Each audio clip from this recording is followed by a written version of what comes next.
Good afternoon. The Committee on General Government Operation, Appropriation, and Housing is now called to order. For the record, today is Wednesday, June 2nd, 2021, and the time now is 2:00 p.m.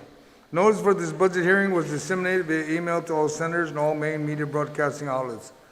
First public notice was issued on Monday, May 24th, followed by Wednesday, May 26th.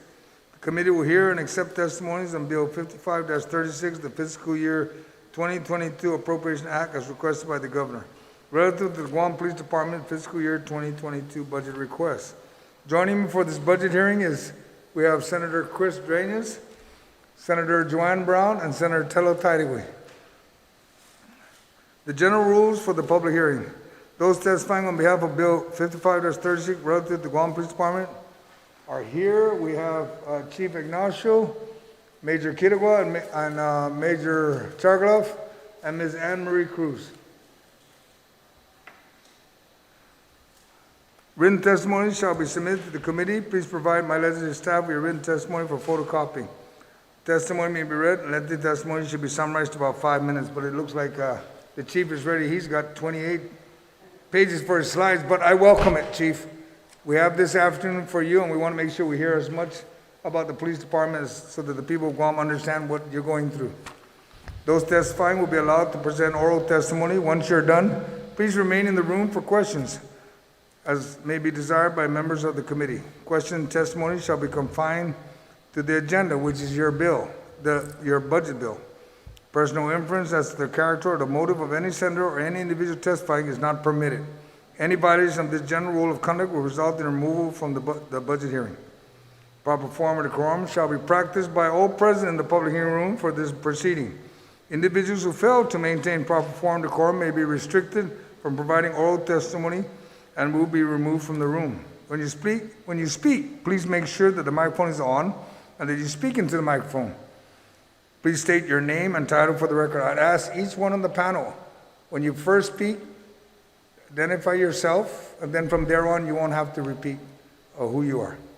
At this time, I ask the panel members from the Guam Police Department to rise and for our Sergeant at Arms to please swear them in. Kindly raise your right hand. Under penalty of perjury, do you all affirm that any and all testimony that you provide today will be, whether written, orally, and electronically, be the truth, the whole truth, and nothing but the truth, so help you God? Yes. Mr. Chair, they're all under oath. You may proceed. Thank you, Sergeant at Arms. I'd ask now the Chief. I know you, like I said, you've got 28-page slides. I welcome it. Please, you may now begin, sir. Thank you, Senator. No, I'll read fast.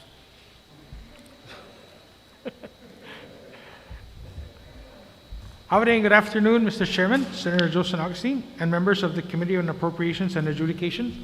Good afternoon, Senator Duenas, Senator Brown, and Senator Tadiwe. I am Stephen Ignacio, Chief of the Guam Police Department, and I'm here in my official capacity along with key members of the Guam Police Department to render testimony on the fiscal year 22 Guam Police Department budget review. Before I go further, sir, I'd like to introduce my staff that join me today. To my left, I have Ms. Anne Marie Cruz. She is my acting Administrative Services Officer, acting ASO, and my acting Personnel Officer, and also a Program Coordinator for. She wears a lot of hats. And to my right, I have Major Andrew Kitagua. He's the acting Police Commander and the Bureau Chief for the Investigations Bureau. Major Manny Chong is on leave at this time. And to my far right is Major Fred Chargaloff. He's the Services Bureau Chief. And out in the gallery, I have Captain Kim Santos. She is the acting Operations Bureau Chief in the absence of Major Manny Chong.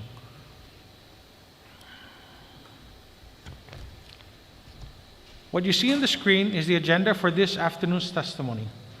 As I begin our testimony, I would first like to thank the committee for your continuous support of the Guam Police Department, and I look forward to a continuous collaboration between GPD and this legislative body to ensure that the police service is at a level expected by the people of Guam while operating as efficiently as possible to ensure that we achieve the best return on our investments for every single dollar spent in our budget.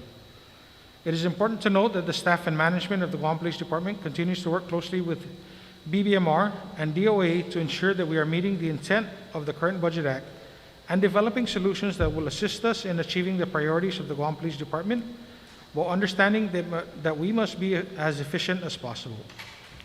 These priorities are to ensure that our personnel of police officers, statisticians, criminalists, law enforcement dispatchers, mechanics, and administrative/logistical non-uniform employees are led, paid, trained, and equipped to perform their duties. I am confident that our FY22 2022 budget request submission achieves this and is adequate. Our testimony this afternoon provides an initial assessment of the FY22 budget projections introduced by the Governor of Guam, Governor Guåhan. GPD expects funding in the General Fund, Special Fund, and Federal Fund match categories to sustain police operations throughout the fiscal year 2022. An analysis of the FY22 budget 2022 budget projections in comparison with the FY2021 Budget Act provides an overview of continuing costs critical to sustaining police services. A detailed view of the categories in the appropriated funding sources provided in the projections will show the distribution of the Guam Police Department's budget and the General Fund, Special Fund, which includes the Police Services Fund, Guam Highway Fund, Police Patrol and Equipment Fund, and the Tourist Attraction Fund, as well as a federal fund match. The distribution of funds within each category of appropriations is crucial to the performance of GPD's operational, investigative, administrative, and logistical services, and thereby contributing to the success of the overall goals and objectives of the department. In General Fund, the FY 2022 projection is $29,664,432, a decrease of only $148,395 from the current fiscal year. There are 6 major initiatives of the Guam Police Department. Significant increases in the number of sworn officers recruited into training cycles and commencing to field work by December of this year. This increase will help to realize the implementation of municipal policing in the 19 municipalities and support efforts in the specialized units addressing violent crimes, property crimes, dangerous drugs, juvenile safety, domestic abuse, highway safety, and cybercrime.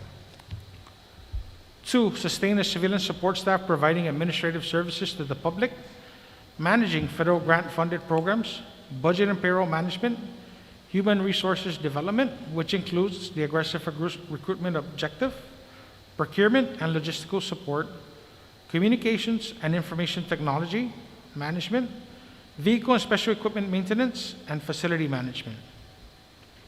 Increased fleet, number 3, increased fleet, equipment, and supplies for the line units in Operations and Investigations Bureau, which include firearms, portable radios, batteries, tasers, and replacement cartridges.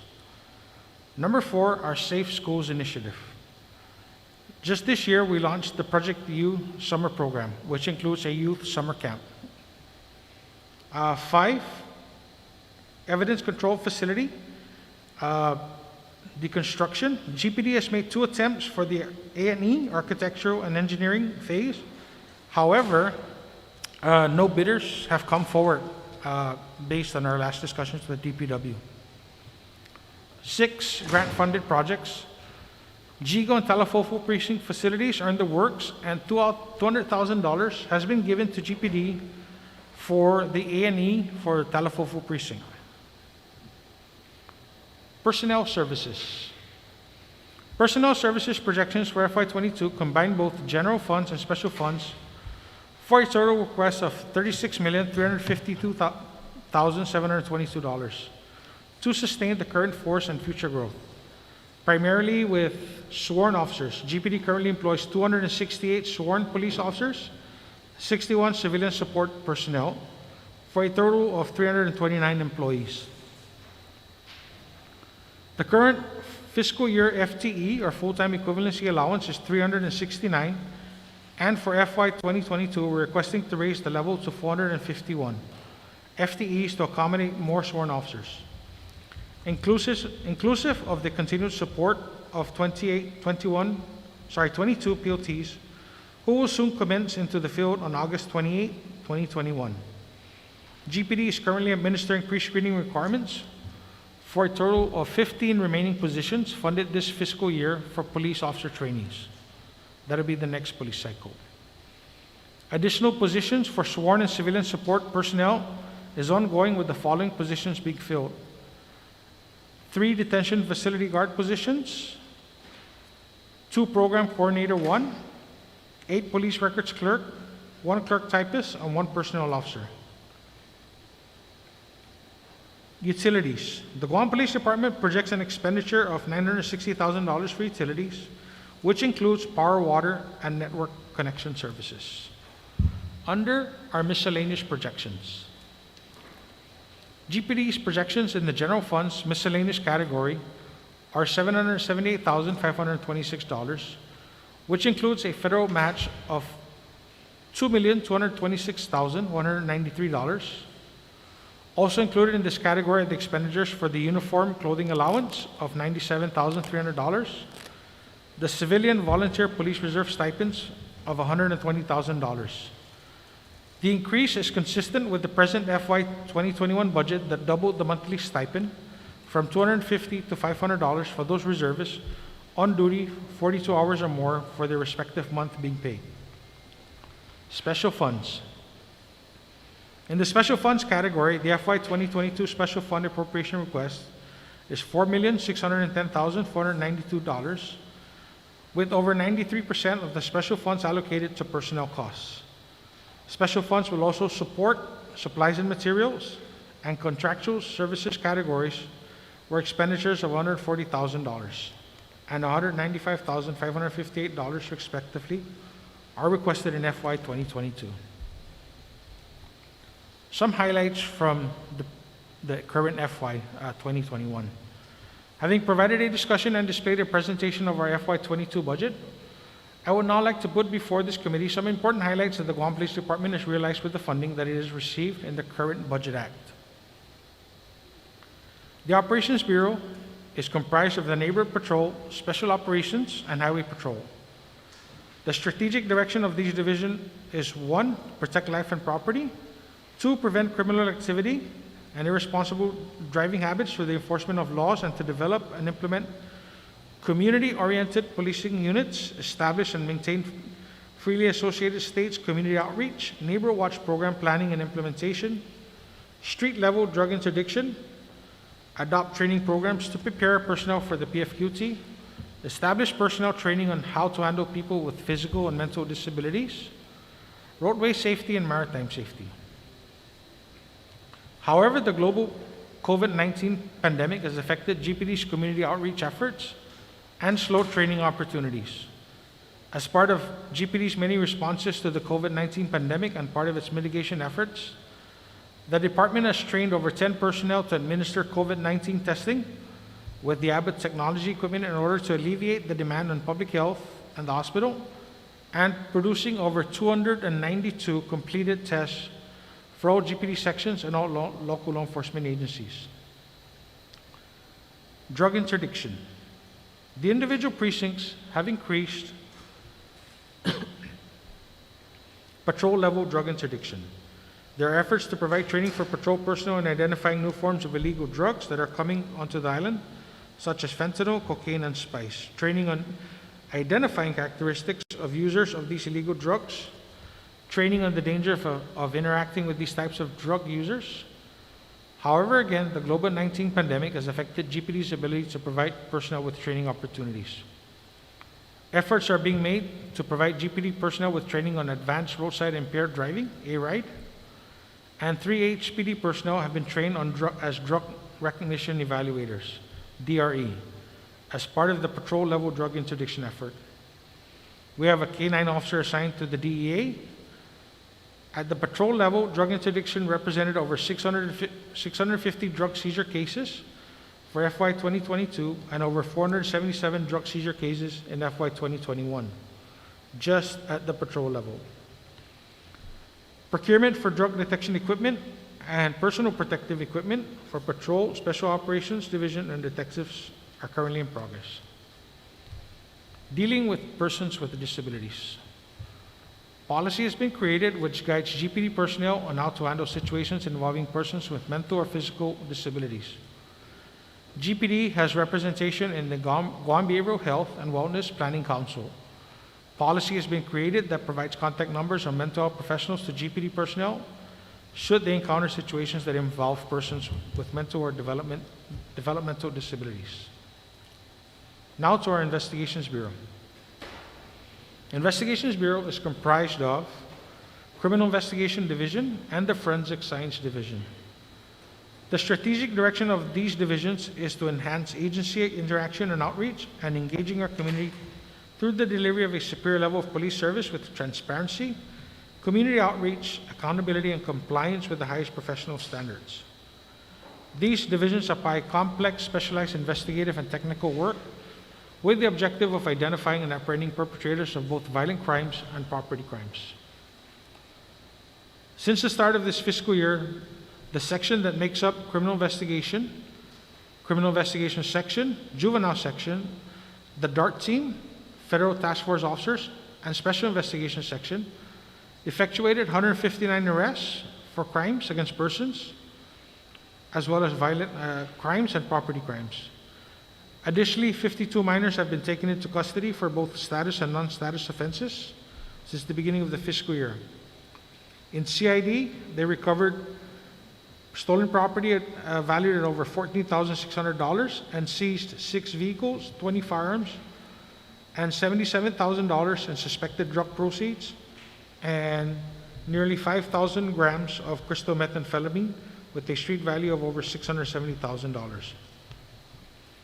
CID officers collectively work on major crimes when they unfortunately occur, but also take part in collaborative programs with other government and non-government organizations, such as the Project U, comprising the Safe Schools Initiative and the Summer Youth Program, family violence awareness, sexual assault awareness, and human trafficking, to name a few. Forensic Science Division. Forensic Science is made up of the Crime Scene Investigation Unit, the Firearms Unit, Serology Unit, and Drug Unit. Personnel in these units provide the complex technical expertise needed to accurately support crime investigations on Guam and the region. Presently, FSD's primary focus is on accreditation, the opening of the DNA lab, and the equipping of additional lab supplies as a result of over $900,000 funding from the Office of the Governor of Guam. Facilities of the FSD, along with the standard processes and technical ability by personnel, have been undergoing an accreditation process since 2019, which again has been slowed by the result of the COVID-19 pandemic.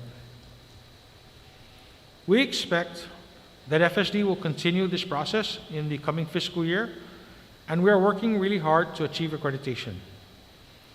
FSD is also involved in 2 capital improvement projects, which are the DNA lab facility, currently undergoing construction, and the evidence control facility, which is in the beginning stages of procurement at this time. COVID-19 operations. The Guam Police Department's role in the COVID-19 pandemic operations continues this fiscal year, with primary responsibility over safety and security in compliance with Guam's Comprehensive Emergency Management Plan and the Governor's executive orders. GPD continues to work closely with the National Guard, Public Health, Guam Fire, Customs, DYA, Judiciary, DOC, Port Authority, Airport Authority, Agriculture, Parks and Recs to accomplish safety and security missions on a daily basis. To date, 39 personnel from the Guam Police Department have tested positive for COVID-19. The COVID-19 security mission requires law enforcement response on a daily basis and has resulted in 17 criminal investigations, 8 arrested persons, 64 police service counseling events, and over 369 police security escort services. Lastly, our Services Bureau. Services Bureau consists of an admin division and support division. Although it's the smallest of the 3 bureaus, the 2 divisions are responsible for ensuring that all mandates for GPD are fulfilled by providing all administrative and support functions for the entire organization. In addition to processing payroll for over 300 employees in a timely manner, Admin Division processed additional COVID-19 regular and overtime for 4 employees. We're current on these special payments as of pay period ending April 10 and pay period ending April 24, 2021. During this fiscal year, Admin Division processed and cleared a total of $1.004 million in FEMA OT reimbursements And we were in the process of an additional $1 million with the anticipation of receiving the allotment by the end of the fiscal year. Admin Division has a total of 29 personnel for a total cost of $1.2 million. Recently, $1.092 million in CARES Act salary reimbursements for all personnel assigned to COVID-19 related missions are in the process of being received by the Guam Police Department. We also administered the Law Enforcement Mental Health and Wellness Act, or what's called the LEMWA grant. LEMWA has granted GPD a $100,000 grant through the efforts of Sergeant Maggie Napati and PO3 Justin Equalani. GPD has a 15-member peer support group consisting of ranks from Police Officer 1 to Sergeant 1. Due to the COVID-19 emergency declaration, GPD LEMWA is now procuring supplies and equipment to maintain the program. We have also requested an extension for the $100,000 grant, and we also will be submitting in FY22 budget a $125,000 increase to supplement and grow our mental health and wellness program. Support Division. In addition to ensuring that all logistical, mechanical, and dispatch support for GPD, Support Division is instrumental in setting up and maintaining all logistical requirements for the quarantine and isolation facilities. This required setting up staging areas, include but not limited to providing tents, canopies, coolers, ice, and water to all the sites. During the fiscal year, Support Division received approximately 120,000 pieces of PPEs and distributed more than 60,000 PPEs to the entire organization. These include everything from face shields, gowns, masks, and hand sanitizers. We acquired a HaloSeal decontamination kit. This kit allowed GPD to create its own decontamination team to any area of GPD who would need their work. Currently, they have been deployed 5 times, 3 to Hakabutan, 1 to Criminal Investigation Section, and 1 to the GPD QFAC Command Post. As of May 2021, all services from all public services counters are back to normal, operating from 8 a.m. to 3 p.m. So that's all your firearms ID, your boating registrations, your firearms registration, where we have resumed full operations. In conclusion, as we move forward into our FY 2022 budget submission, the Guam Police Department is requesting a total of $36,352,722 in funding. We are confident that this will sustain our current progress of improving our level of police services. The general fund, special fund, and federal fund match portions account for the true personnel cost to include non-COVID-19 overtime projections. Additionally, it will continue to address the issues in all 3 bureaus within the Guam Police Department, allocate sufficient funding for our CVPR stipends, purchase parts and supplies, and fund other contractual services. It is our goal in the coming year to continue accomplishing vision for the Guam Police Department by growing the department through recruitment of sworn and non-sworn employees, strengthening our civilian volunteer police reserve program, increasing our vehicle fleet, increasing our fixed assets, and improving the conditions and standards throughout the entire department while staying within the expenditure levels of our budget proposal. The Guam Police Department is committed to our Governor's expectations to develop a policing effort consistent with the Governor's Safe Streets initiative. Internally, we will continue to improve the efficient and judicious accounting for funding that is made available to our department. Externally, we will continue to work with our community partners, federal counterparts, and both municipal and island leaders to take advantage of project adoption or sponsorship and funding opportunities. We are also committed to working with this committee as well as the entire 36th Guam legislature to assist the Guam Police Department in accomplishing its goal for a safer community. Thank you for the opportunity to present our testimony on our budget proposal. At this point, I'm subject to questions you may have. Thank you, Chief. Oh, that was fast, but very, very, very complete. Very, what else can I say? It's a blue suit, you know, it's a blue thing, right? But Chief, I like, and for the people of Guam, I'd like to also recognize my colleagues that have joined us also. We have the oversight chair for the Guam Police Department, Senator Pito Terlai, and his vice chair, Senator Frank Blas. Also Senator Tony Ada, Senator Tello, and Senator Sabina Perez that have joined us this afternoon. I only have one or two questions before I ask Senator Pito to ask questions. The Department of Education in the previous years, Chief, used to have that, I don't know what they call that program. They use the people at the court.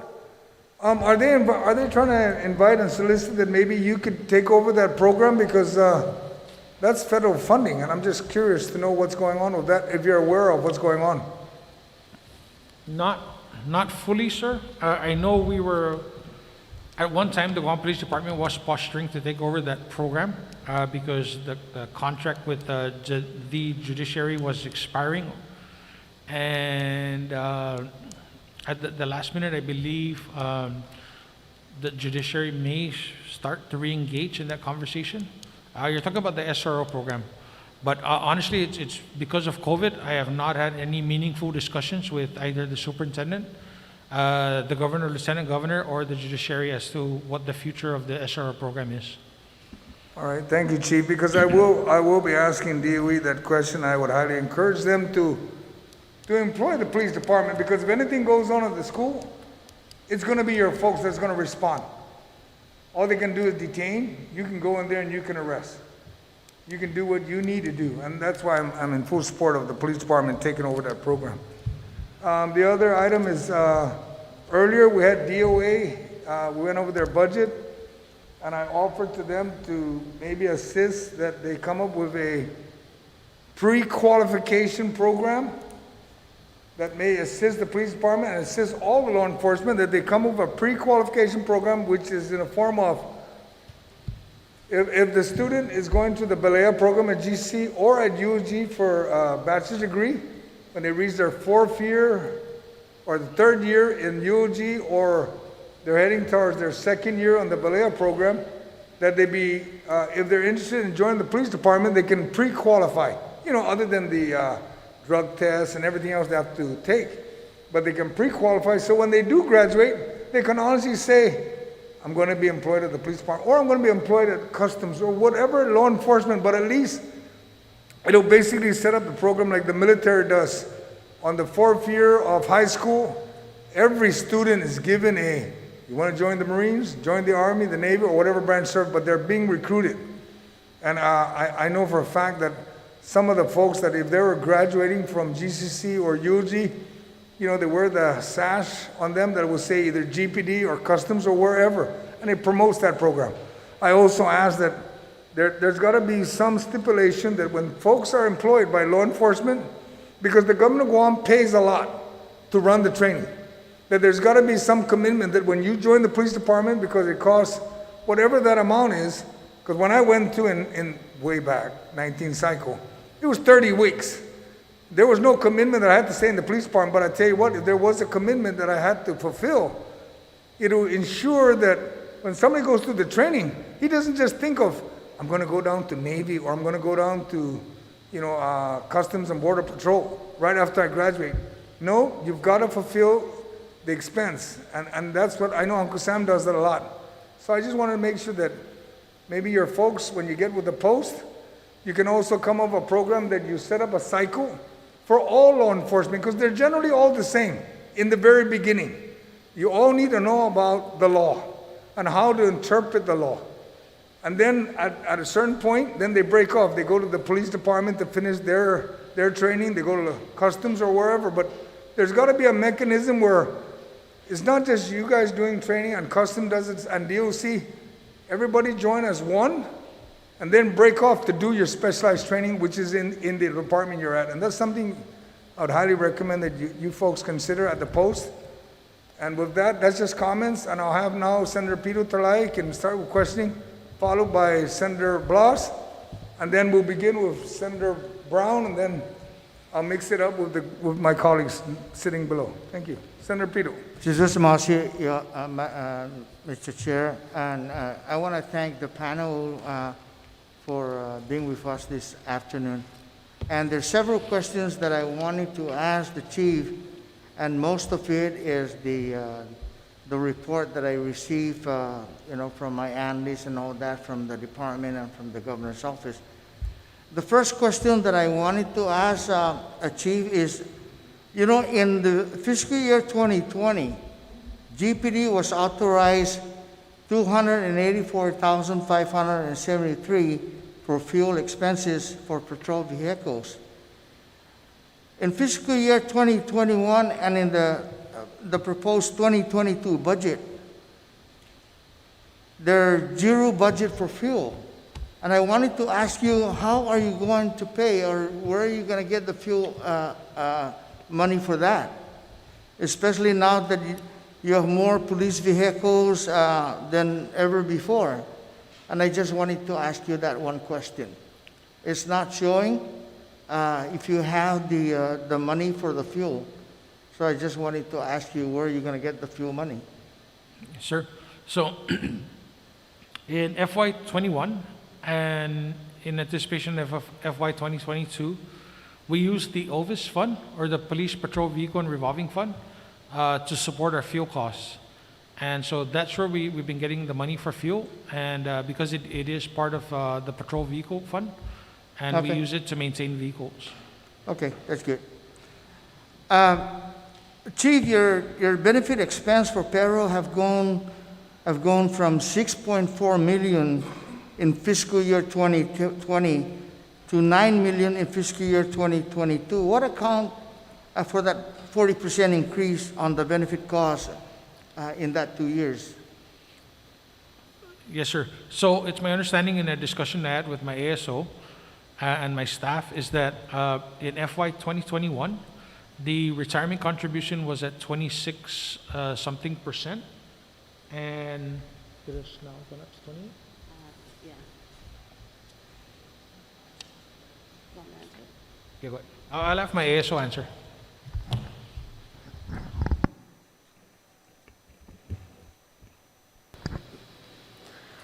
The difference, the variance between FY 2021 and Ms. FY... Cruz, please state your Anne Marie My Cruz. apologies. There you go. My name is Anne Marie Cruz, and I am the program coordinator at the federal programs at Guam Police Department. And so the difference, the variance between FY 2021 and 2022 is contributed by the retirement percentage.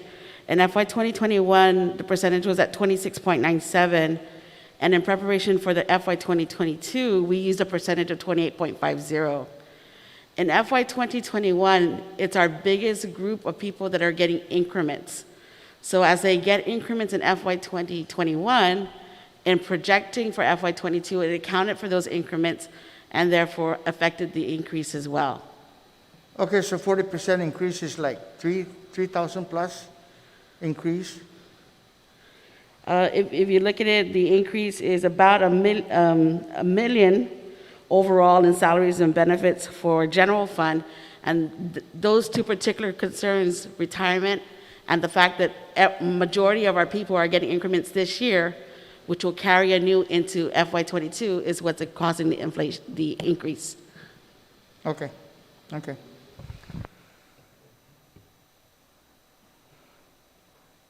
Chief, your miscellaneous expense in your budget digest also showed that they have gone up from 583,439 for fiscal year 2020 to 3 million for fiscal year 2022. What account do you have? Can you account for that six-fold increase? So in the miscellaneous, when you compare FY 2020 compared to the current year and the upcoming FY 2022, we had more funding then, and a lot of the funding with regards to the miscellaneous went to under the Tourist Attraction Fund, under Special Fund in FY 2020. In FY 2021, because Tourist Attraction Fund was only enough to support salaries and benefits for police officers, we had to transition back a lot of the miscellaneous costs from 2020 back to the general fund in 2021. And the same thing is happening in FY 2022. So that would add up to $3 more million. The reason why the miscellaneous goes up too is in anticipation of us applying for the COPS hiring grant, there's a matching cost requirement. And that matching cost requirement is what brought that up. This will be the second time we apply for the grant where if we apply for a waiver and they do not approve the waiver, then we have to anticipate that we have to match it. Understood. Chief, also your overtime expense were like 2.2 million in fiscal year 2020, and they dropped to 540,000 in fiscal year 2021, and I just want to commend you for that. There is zero request for overtime in your budget. But what do you do if you expect overtime to be in 2022? And do you expect to ask for supplemental appropriation in the future for that? Senator, we don't anticipate having to need a supplemental appropriation. And just like in prior fiscal years, I think at least in the last 2 fiscal years that I've been here, there's never been a line item or a budget appropriation specifically for overtime.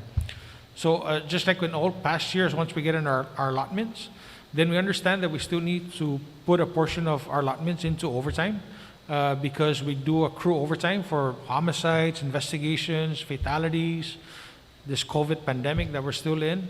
And so what we do is we just look at within the allotments and the appropriations, and we use money and move it over to the overtime category to cover salaries and benefits. And we've been doing that, and we've been successful in managing the budget and meeting our overtime requirements. And Chief, I want to commend you for that because, in 2020, your budget was like 2.2 million and you went down to 540,000. I want to commend you for that. Another question that I wanted to ask you, you have requested 1.1 million for new police officer trainee cycle, and I also commend you for that. How many officers recruit would be funded by this request?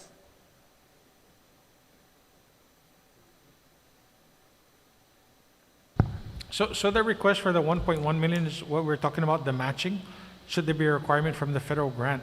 At 1.1 million, we're looking at a little over 20 officers, so about 23 to 25 police officers. We usually estimate a cost for each police officer, training, equipment, salaries, benefits, and all associated costs, even GPD's academy cost at about $57,000 per recruit. So you take that and break it into the 1.1. Very good, Chief. Chief, your budget for the Auxiliary Service Division indicates that you will be going from 144 outreach events to just 30 virtual events, cutting back on the FAS, what's FAS, the FSM community-based outreach, the school-based outreach, neighborhood watch events, and even more. It is the only division which you indicate has reduced workflow. Does the department have the capacity to do more virtual outreach, and do you think that this would be an effective use of GPD's time or the department's time? Yes, sir. So I'd like to point out that, possibly at the time that the command staff from Auxiliary Services Division prepared their decision package and their budget summary, we were working in a COVID environment, and so at that time we were not doing any outreach at all, which is why the numbers were possibly reflecting as zero. But let me assure you that we have gone out and we have started to re-engage our community partners, especially our neighborhood watch programs. So we've done the meet and greet in Sinahanya, which is bringing all the neighborhood watch commanders down to Sinahanya so we could meet in person. And then we've gone out already and gone to Jigo. We met with the Jigo mayor, who's, I think, a newly elected mayor, Mayor Sanchez. And so he's interested in starting neighborhood watch programs in his community. We've also gone and met with Mayor Luis Rivera in Tamuning, and so we're in the process of spinning up new neighborhood watch programs within the various sectors of the Tamuning village. And then I got a request from Barragata Mayor June Blas, and so we'll be meeting with her possibly next week, again, to re-engage the neighborhood watch programs. So we're not disengaged from the community, we're very much engaged.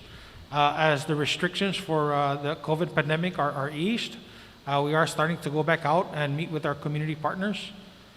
We have the summer youth program that we're engaged with both government partners, Guam Behavioral Health, DYA, the Guam Police Department, nonprofit groups, Thrive Coalition, Manietlu, Micronesian Resource Center. So, we're going back and then re-engaging with the community. So we are meeting with them, and we are still engaged at that level. Procesab Zumanali, anesthesia. Hanggang nasa malalim to. Chief, your detention and processing section processed about 2,390 arrested person in fiscal year 2020.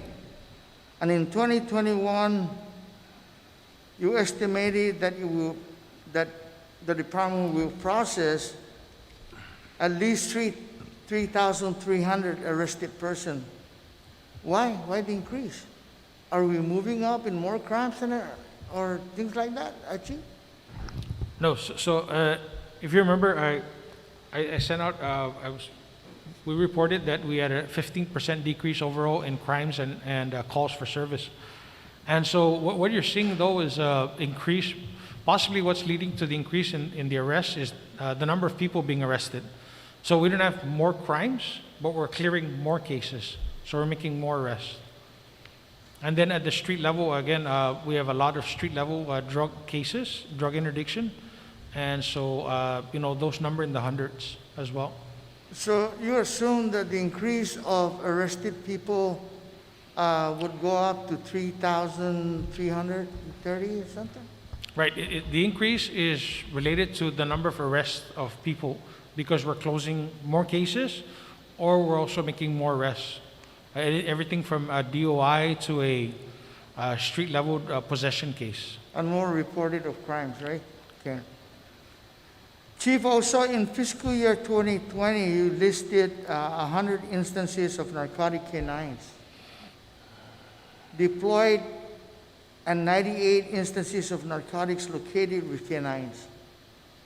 In the current fiscal year 2021, you list 0 instances of both and that you are looking to train canine handlers.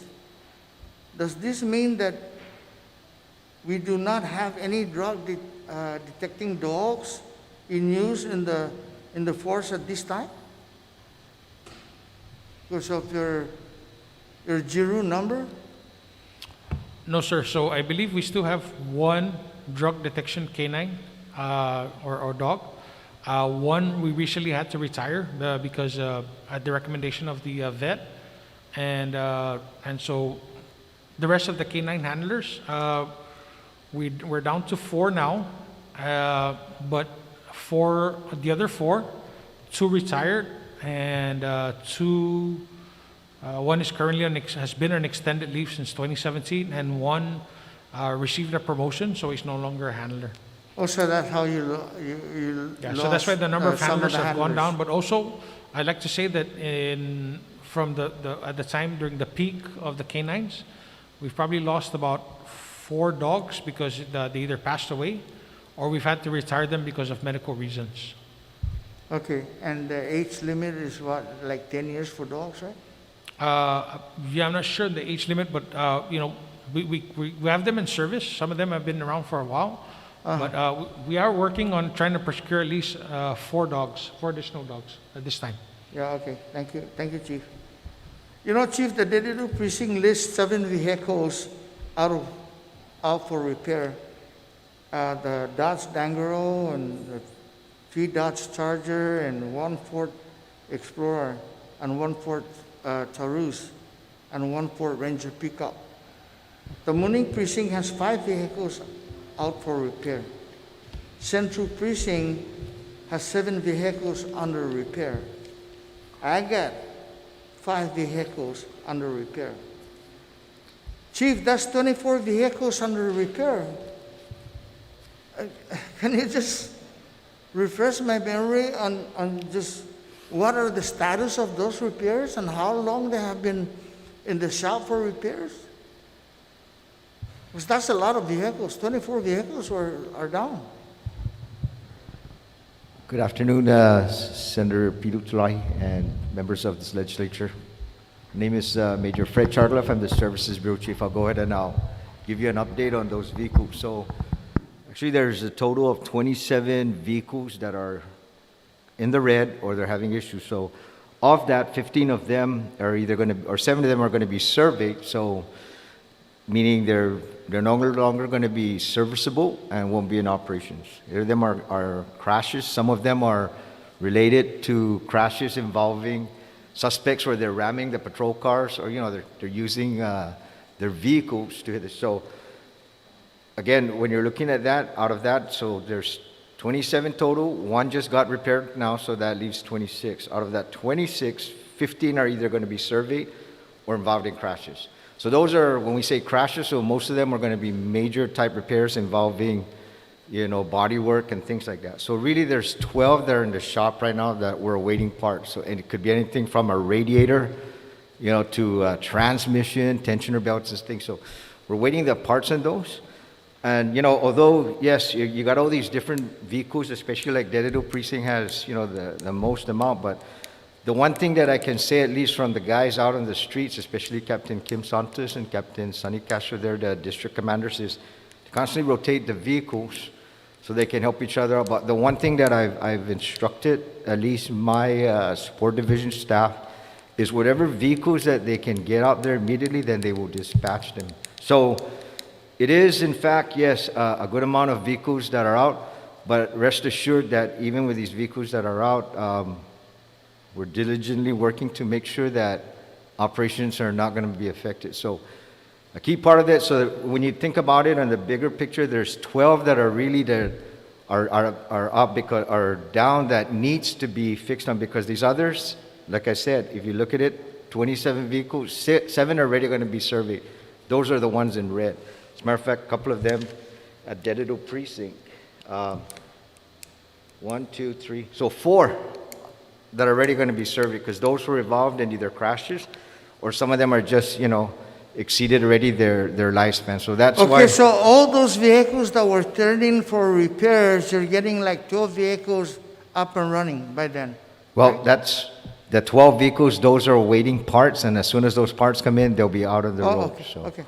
So yeah, so that's, again, but at the end of the day, because I've spoken to both district commanders, and I've already told them, I said, you need, get your ops sergeants to work with my ops sergeant at Sport Division so that we can make sure we can prioritize, because sometimes all it requires is them for just to go out there and, change one of those headlights or what. And if we already know one is going to be surveyed, I've already told those guys, they scavenge those parts and put it on a vehicle that all it's going to require them is to change out a headlight or a tail lamp, right? So they've been working these things, and Sergeant Sean Antal, she's my sergeant for the maintenance side, and he constantly works on those precincts, because that's my guidance to him, is that we prioritize those guys on patrol, and everybody else got to, kind of like take a number of wait to be called. So we are working diligently on it, Senator. So just know that although it appears that it's like there's just no fleets out there, but again, rest assured that there's vehicles out there, and we're still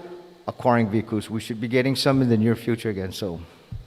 But the operation, as far as the total operation of the Guam Police Department, is not being crippled by the shortage of vehicles. Not at this point. We're still able to meet, the mandates of having the guys out on the road and making sure that they respond in a timely manner. Okay, thank you. Thank you very much. Chief, also, under your communication division, you list 200 Motorola, the XTS 1500 handheld radios. Motorola says these radios are no longer being manufactured, and technical support, repairs, and replacement parts for these radios are becoming increasingly harder to come by.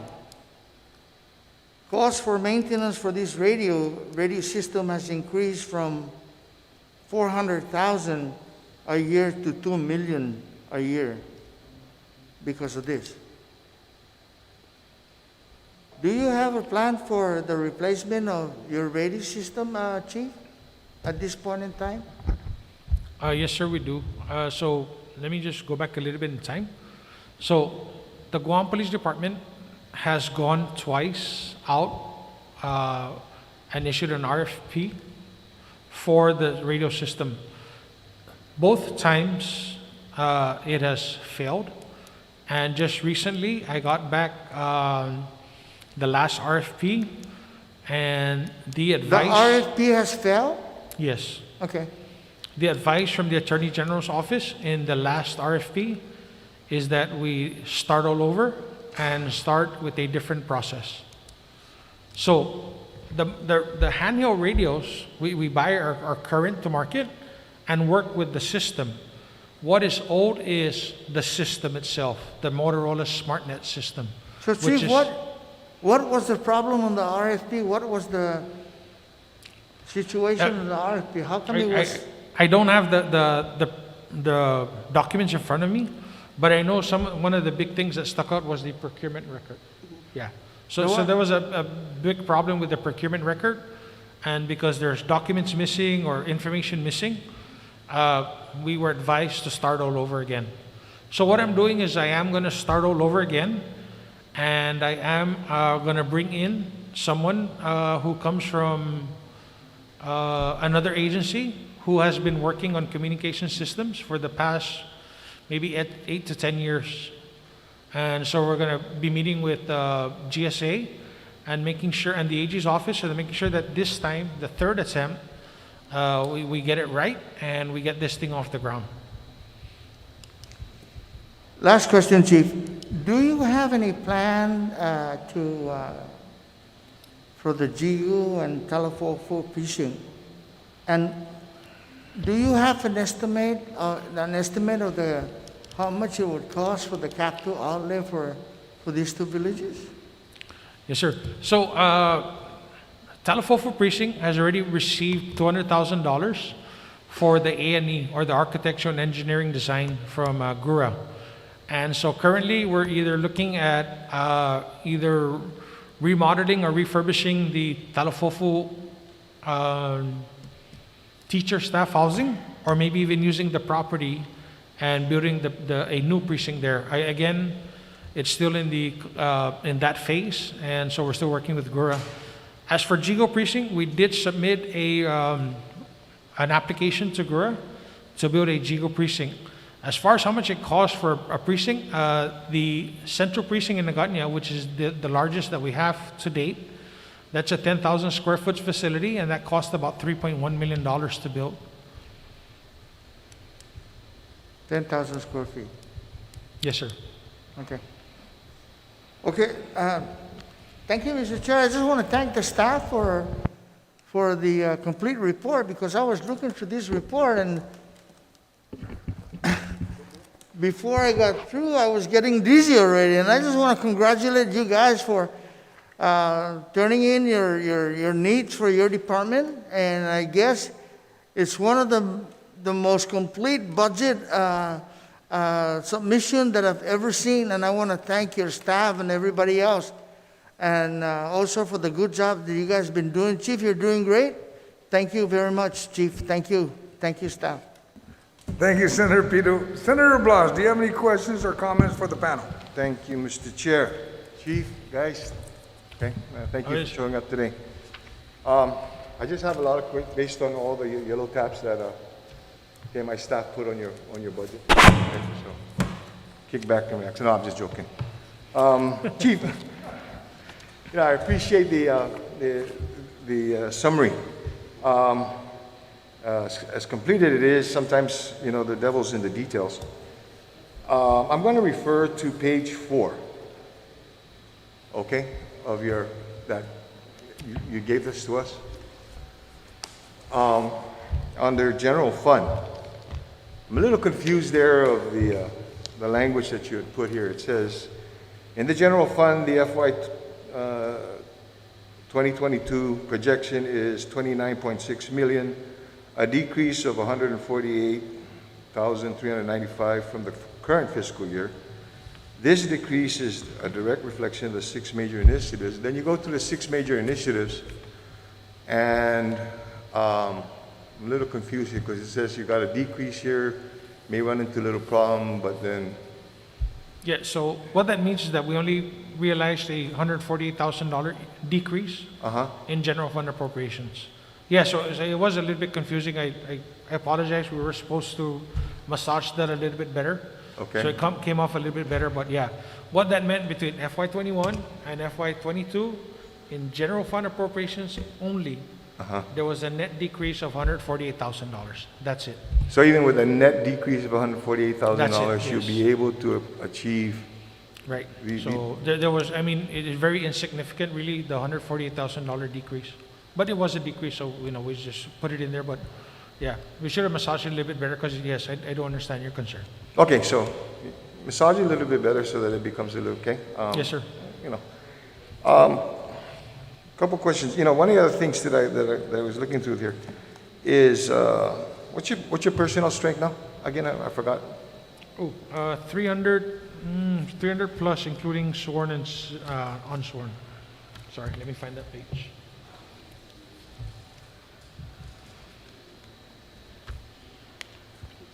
Here, page 6, sir. We currently have 268 police officers and 61 civilian support personnel.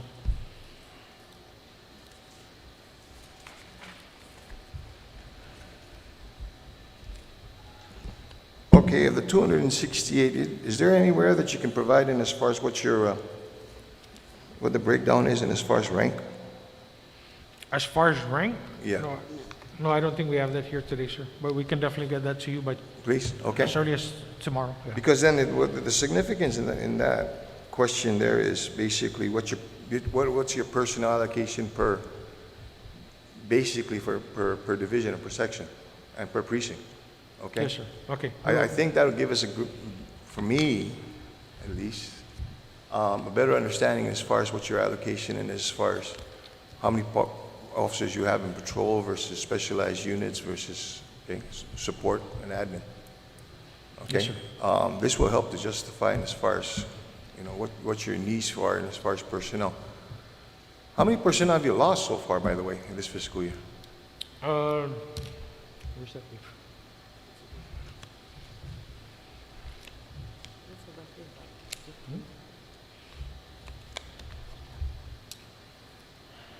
Hold on, sir, it's here.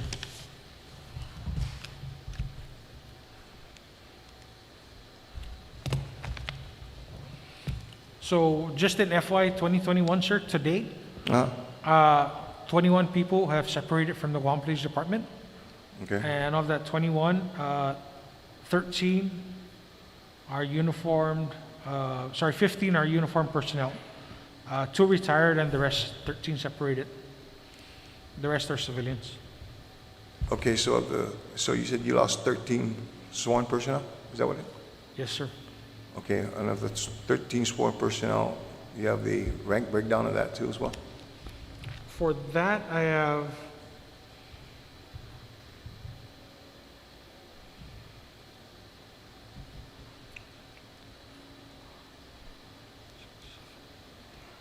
eight police officer 1, 1 police captain, 1 police officer 2. Okay, of the 8 police officer ones, are we Yes. looking at these PO1s being just in the department joining the department within the last 5 years?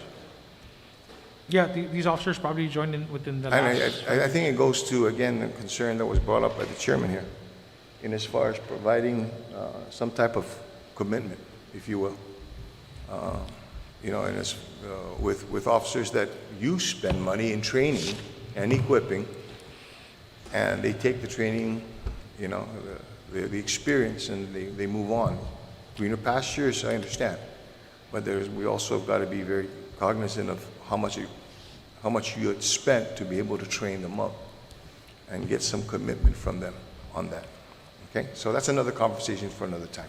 Yes, sir. I noticed that's on your 2022, you're doing drug testing now. Thank you very much. Yes, sir. Okay, Thank you. truly appreciate it. However, notice in your 2022 budget submission, you got 0 for drug testing. Again, when we get our allotments, we do take money and put it there because, like, when we bring in new employees, there's mandatory drug testing. Definitely for the new recruits, there's mandatory drug testing. Okay. So there is going to be money. It's just that it's zeroed out now in the budget proposal. But of course, when the allotments come in, we do put money for drug testing. Okay. I'd be interested in finding out, what your anticipation is as far as allotment for that, okay? Yes, sir. Okay. And then lastly, to give my colleagues opportunity to speak to as well, contractual services. How much in contractual services do you anticipate for 2022?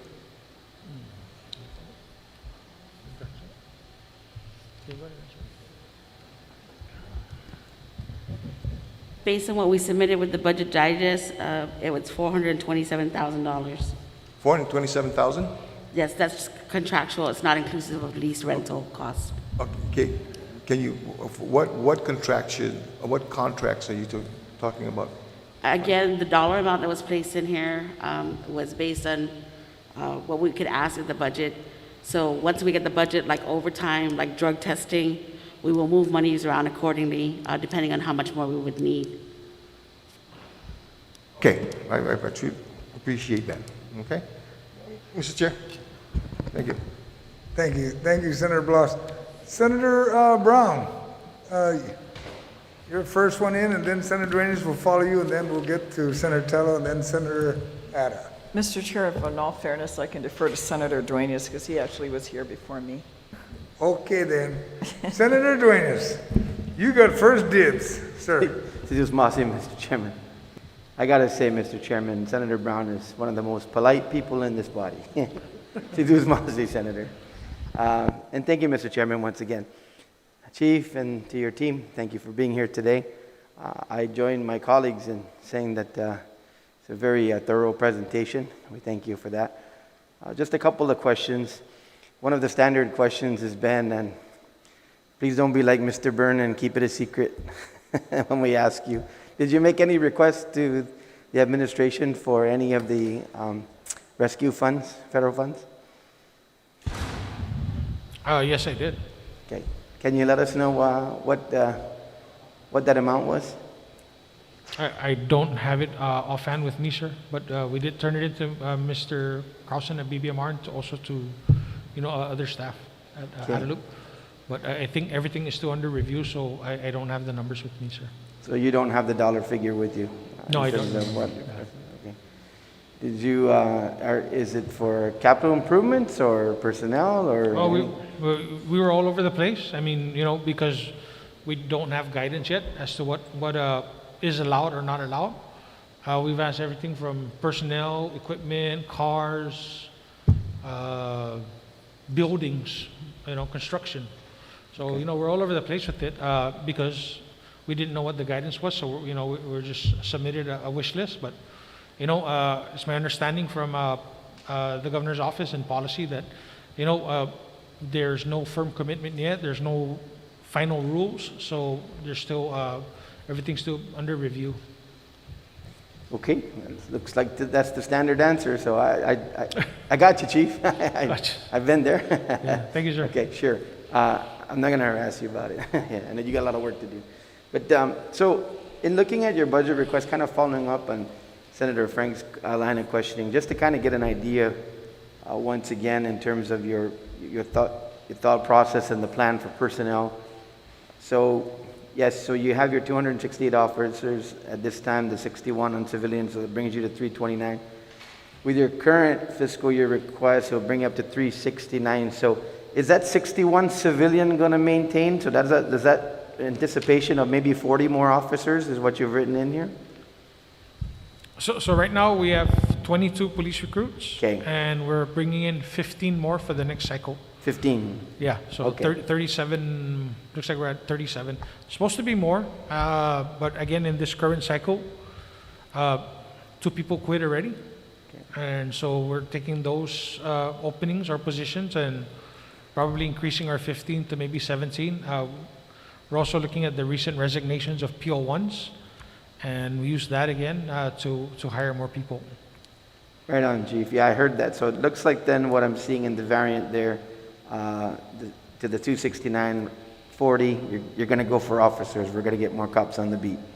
Yes, sir. So as soon as they quit, we try and make sure that we pick up new people. I think sometimes the certification list is the holdup, but we have a list now from DOA. We just got it 2 weeks ago, so we're ready to move. Okay. So, and then the looking to raise the level to 451. So is this to meet your overall mandate if you had everything you... Yeah, in a perfect world, I mean, we would like to be at 451. Honestly, we could, with growth, with the military, with the Camp Blas being constructed, we'd like to be at 475, if not, maybe even up to 500. But I'm telling you, Senator, it's been a challenge trying to get to 300. Yeah, I heard you on recent interviews, and I know you're really challenged. Yeah. I know that many of us are working with you to try to address that particular issue, but... Yeah, I'm having a hard time breaking 3. And Yeah. and it's not for not trying. I mean, we've been trying Yeah. really hard. Everybody here at this table in front of you have been trying really hard to get to at least 300 officers, and yeah, it's been very, very challenging to say the Yeah, I least. have a personal story, Chief. There's several folks that I know that just completed training, military training.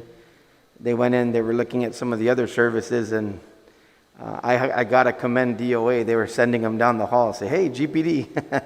So, Chief, I just got to be honest with you. I know your job is really tough because it's really tough what you guys are doing out there. And I think we're going to have to really, I think our chairman was, in terms of building recruits through high school, we've got to be very imaginative going forward, and compensation. I know you've been really clear about that, Chief, because to be a police officer nowadays is really something that I know is a tough Yes. deal. So I commend you for all the efforts you're putting forward to do that, and I'm happy that what you're looking at here is at least the increase is going to be in that area of the officers. So for now, Chief, I think I'm just going to stand by, and if anything comes to mind, I'll ask going forward. But thank you for your presentation, and we'll see what the chairman wants to do when we get into the final tally. Because one of the reasons why I keep asking on this issue of federal funds is we have had representations in the tens of millions from other agencies so far that have come to us that have reduced their general fund requests. So if the general fund has been requested by what now I calculate at 27 million, well, you're going to be one of the first guys I'm going to come and help. So Yes. But we'll see that in the final analysis, Chief. Thank you for your, Yes, sir. And we for your appreciate that, sir. presentation. Thank you. Too responsive, Mr. Chair. Thank you, Senator Duenas. Senator Brown. Thank you very much, Mr. Chairman. I always appreciate your enthusiasm. You can sit here for hours and you're still very chipper. I just wanted to follow up also on Senator Chris's comments. Last week we had public health here, and they had identified to us what funds were going to be provided, or they believe were going to be provided to them through the CARES funds, and now we're getting no comment from department and agencies on what potentially could be provided. I'm sure, hopefully at some point, Chief, you'll be able to relay what that is, because I think as we all know, I mean, if we're going to look at our community in terms of what they consider a priority, public safety is always at the top of the list, even though I know you don't always have all the resources that you need. And certainly, it's been obvious that you don't have as many personnel as you would like to have out there. Knowing the limitations that you have, certainly, because I mean, we want to also ensure we will pass a responsible budget.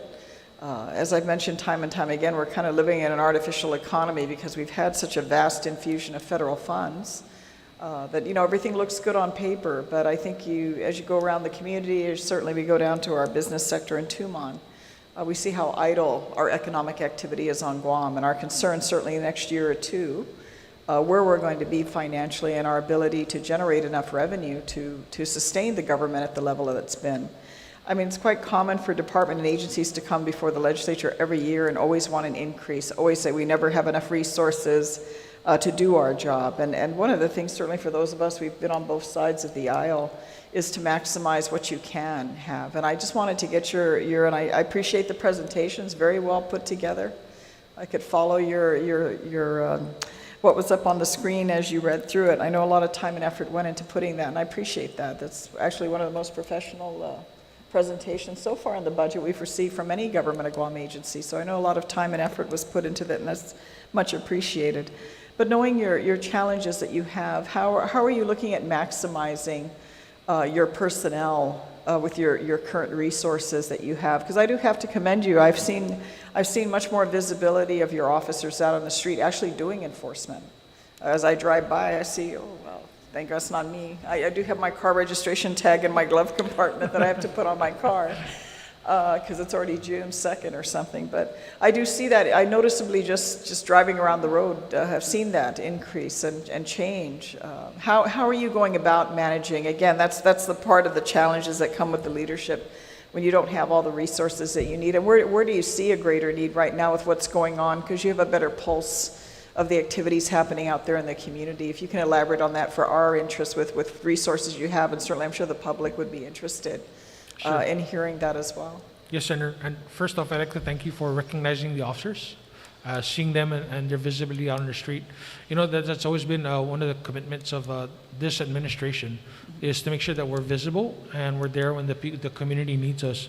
And so, you know, that visibility comes with all the equipment. You know, just last year, we maximized some of the funding availabilities from the CARES Act and also some funds from BSP, Bureau of Statistics and Plans. So we got 14 brand new patrol cars. You know, unfortunately, like Major Fred Charglove described, you know, they get in hot pursuits, they get crashed, and they're totaled. You know, they're out of commission. So of that 10, I know of at least 2 that are out of commission. Wow. And possibly even more because they're involved in hot pursuits, involving crashes with the officers operating them. But thank you for recognizing the hard work of the men and women of the Guam Police Department. And so, you know, how do we allocate our resources? My philosophy is the chief, is that our first priority, no matter what, is the patrol operations, because they're the most visible, they're the closest to the community, they're the ones that the community needs when they call for a police officer. So that's always been our priority. We had a program recently where we were putting 5 officers from patrol to criminal investigation to kind of help, because, you know, we are backlogged because of the shortage of officers. Sure. You know, we're working on homicides, robberies, thefts, the stuff that you see in social media. But, you know, we actually had to suspend that program temporarily for now because, you know, if you go back to what I said in the past couple of weeks, I was at the post-commission meeting last week. I signed off on at least 7 resignations in the past 3 weeks. 7 people resigning is one entire shift. That's one entire good shift. That's 1 supervisor, 1 desk watch officer, and 5 patrolmen. And so that's the kind of people we lost in 3 weeks. And that takes a hit, and especially if they're all coming from patrol. So thank you for recognizing the hard work of the men and women. And yes, how do we maximize our resources? It's always making sure that we have coverage at the patrol level. And we suffer there, you know, because that's where most of the resignations are coming from. But we cover it down with the shortages, or we cancel some other specialized assignments to make sure that we meet the needs of the community first and foremost. You also mentioned with regards to the community, I mean, we have the community organizations now. Certainly I have one, the Neighborhood Watch in my area. I mean, how is that becoming more helpful to you as well? Having the community members be the eyes and ears out there, because I mean, we're connected even to our mayor on a regular. I mean, if something comes up that we find unusual or a concern, you know, he's on our chat as well to be aware of what's happening in the village and be able to facilitate also with the police. How is that coming along? You elaborated on that on your presentation with the Neighborhood Watch program. Do you see that continuing to expand and be a helpful, you know, providing helpful assistance between an interface between you and the community with the Guam Police Department? Absolutely, yes, Senator. So the Neighborhood Watch program is one of our core missions with the Guam Police Department in our community-oriented policing strategies. So the mayors are one of our best conduits to the Neighborhood Watch programs because they're there every day in their community. They're from their community. They know their people. They know their areas. I'm telling you, one of the first things I did when I was a chief is I was taken on a tour of the Ordo Chalampago area by Mayor Gogui. And Mayor Gogui knew his constituents. He knew which road to take, how to get there. He identified to me, the different families, their names. And so that was very helpful. I'm very engaged. I'm a resident of Barragata. I was there. The Barragata group was the starting of the revival of the Neighborhood Watch program. And so yes, the mayors and the vice mayors are real true conduits for the Guam Police Department and our communities, the Neighborhood Watch programs. They have been very helpful.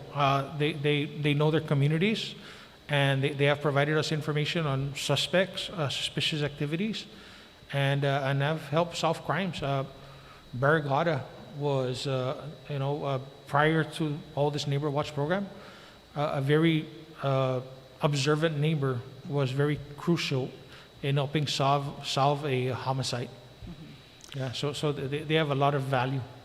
You mentioned about Mayor Go. We have to bring this up because I was fascinated by this last week. He sent me a picture of a dog that was running loose at Floripago. I think it was at Floripago.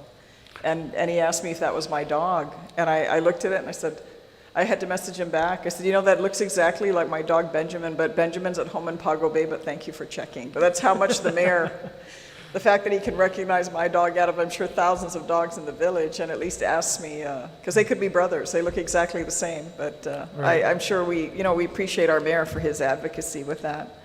And Chief, with regards to your retention, I know that our chairman has brought this up, and so I guess I'll just ask further. I'm sure he'll probably be the one to introduce it. But he had mentioned also the concern you have with retention of your officers, and certainly the time and money that's invested in doing the training, and certainly the quality that we get. We have a lot of good people that go through law enforcement. Of course, we lose them to other opportunities. I mean, that's challenges in life and things that people look at in their own household when they decide how they want to continue to pursue their career. But do you think that requirement should be put in place as it is for other type of scholarship programs and things that we do have? If the people of Guam put that investment into the training opportunities for law enforcement, be it the Guam Police, for example, do you think there should be an equitable amount, as the military does? I mean, if you go and you sign up and they specialize, if you want to be a doctor or whatever, something like that in the military, and just be signing up and going through that whole training process, they require a certain degree of service back that you need to repay back for that opportunity. Is that something that you would be open to with the Guam Police Department to at least early on retain, in addition to, again, other issues of compensation, that we understand as a concern? Because there are a lot of things in government we fund, but I think we can agree that are people feeling safe, which they don't do now. And I've lived on Guam most of my life, and I still, that undercurrent of discomfort that I see in my own family and my own house, I'm sure others in the community see and feel. They don't, we as kids, we used to be able to get on our bike and ride all over the place, the only thing we knew before telephones and cell phones were, if we misbehaved, our parents knew about it before we got home. Nowadays, I can't imagine having my child freely go around the neighborhood and ride his bike. I just couldn't. And I don't know if there's just more crime or less respect or what's going on out there, but what do you see of that? Because I feel it, I sense it. I think a lot of people do. I mean, we're becoming prisoners in our own homes now. We have to have security systems, shutters, fences, camera systems in our homes, if we can afford them, just to feel safe. So while we have other things that we think are quality of life on Guam, our most basic sense of freedom within our own communities are not the same anymore. So, those of you that are in the pulse of what's going on, what are your thoughts on that? Why do you think we are where we are? Is it the drug issue? What do you think has contributed to that sense, that lack of sense of security that most of our people feel in this community? I think, Senator, so let me go back to, I think the first issue we're talking about was the training that we invest in the money. So with that, yes, we've talked about it as staff officers amongst our staff, myself, even when I was a captain. We've always advocated that there should be some kind of contractual obligation for a person who is trained by any government agency. Like myself, I think the three of us here, in uniform, are all products of the Doc Sanchez Scholarship Program. And we realized early on that we had a commitment to the government to serve the people of Guam and our agency in years of service. If not, if we terminated our employment prior to our commitment, meeting our contractual obligation, then we had a monetary fine that we had to pay, or we had to recompensate the government.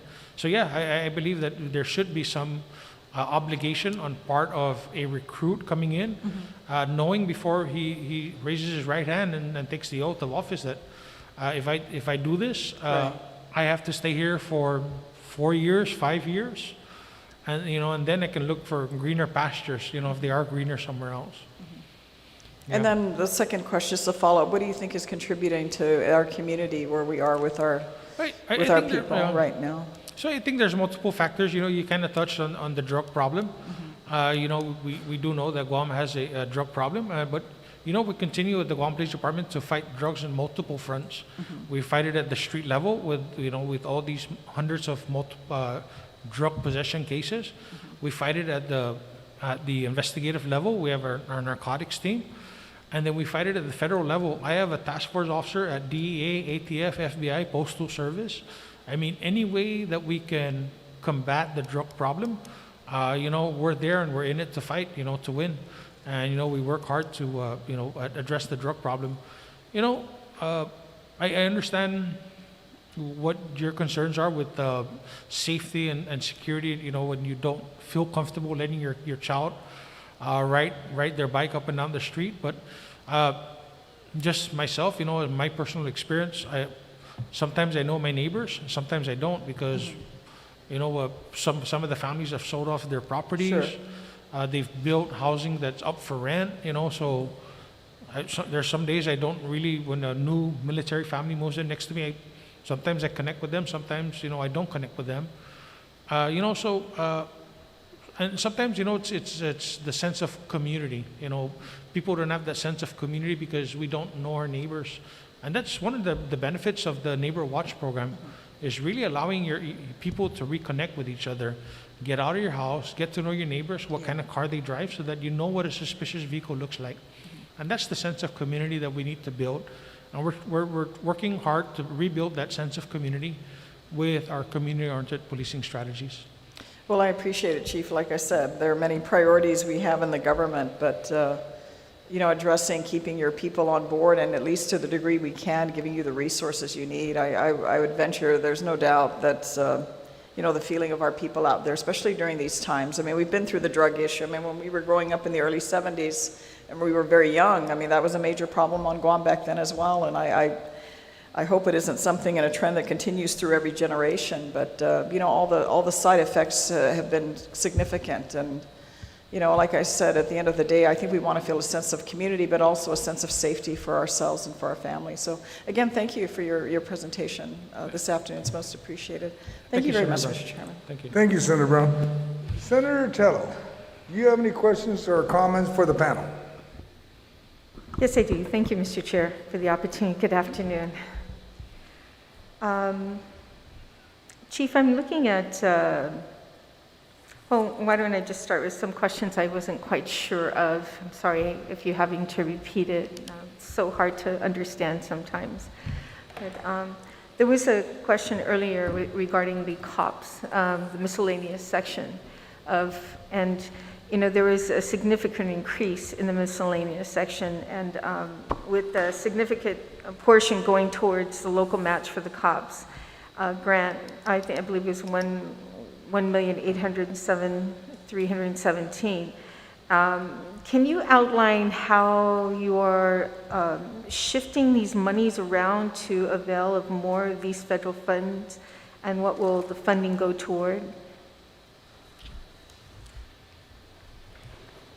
So with the miscellaneous increase, what we learned when we applied for the COPS hiring grant in 2017 was, in as much as we can ask for a waiver, they don't necessarily approve it every single time. And in anticipation of applying for the COPS grant for FY 2021 and in FY 2022, when the announcements came out, we had to make sure that we had one-to-one matching funds. And the COPS hiring program usually gives us about almost $2 million worth of funding for a 3-year period. And that's how come that was that main increase for the federal matching for FY 2022. And what is a standard with that is also the recreational boating, which we do apply for and get every year, the dollar amount there as well. So the main increase is because of the recruitment and the application of the COPS hiring grant funding match.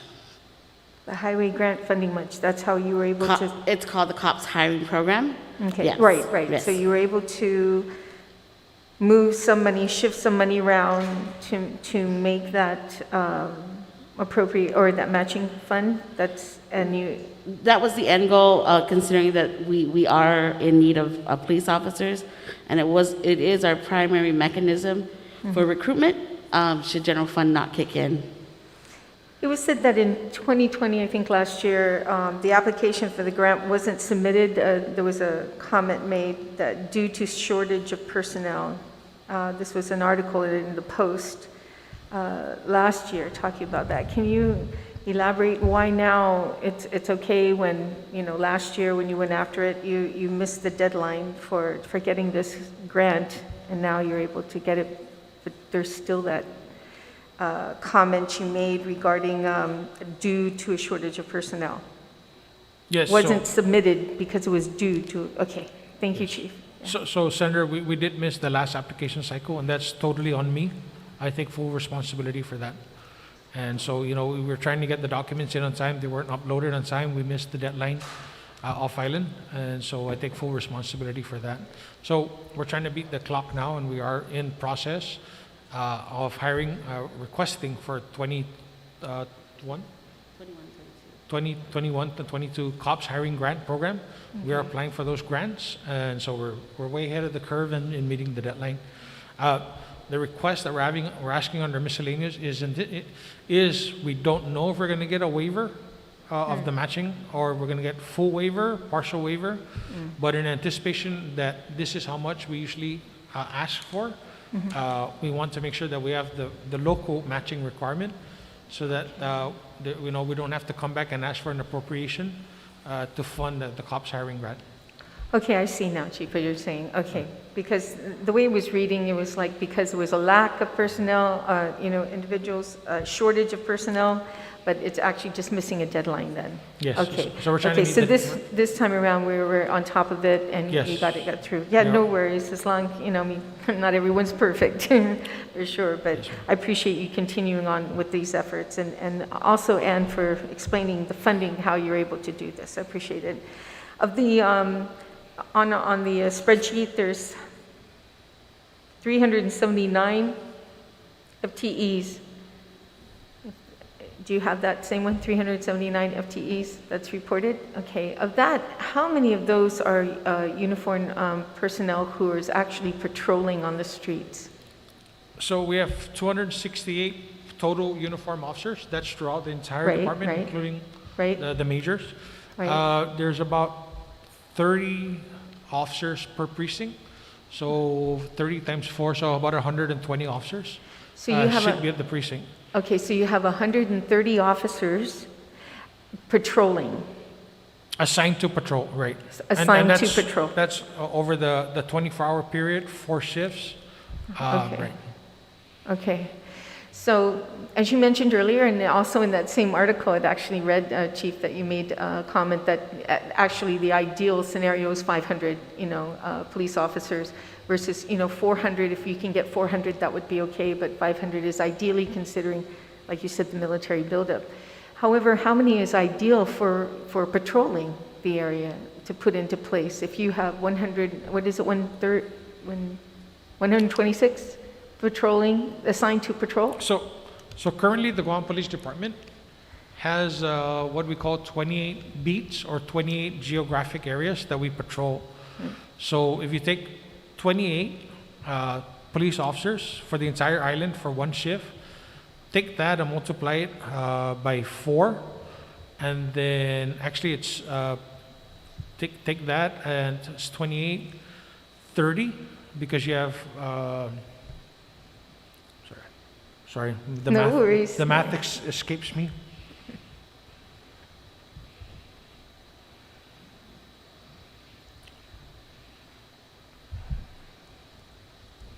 So ideally, we need about, at each precinct, so let's say Tumon, for example, they should have one supervisor, one desk watch officer, and five beat officers. So if they were to be fully staffed, they would need 7 officers per shift. Over 4 shifts, they would need at least a minimum of 28 officers for that precinct. Derdo has 8 beats or 8 geographic areas, plus 1 desk watch officer and 1 police officer, supervisor. So that's 10 officers, so they would need 40 officers, right? So, so that's how we look at it. Okay.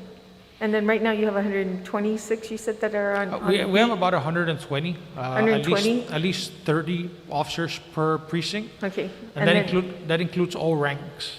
But what you really need, is how much? How many officers? How many do I really need? Yeah, because right now you only have, 379 minus the 3 that are unclassified. And Sorry, the because, math is- it's all about presence, Right. and being able to have the officers out there patrolling the areas, so many break-ins, home invasions that are happening right now. And just having, police officers out there patrolling is really important. And I just want to hear those numbers so that when we go in there to fight for your budget, that we provide you the funding you need.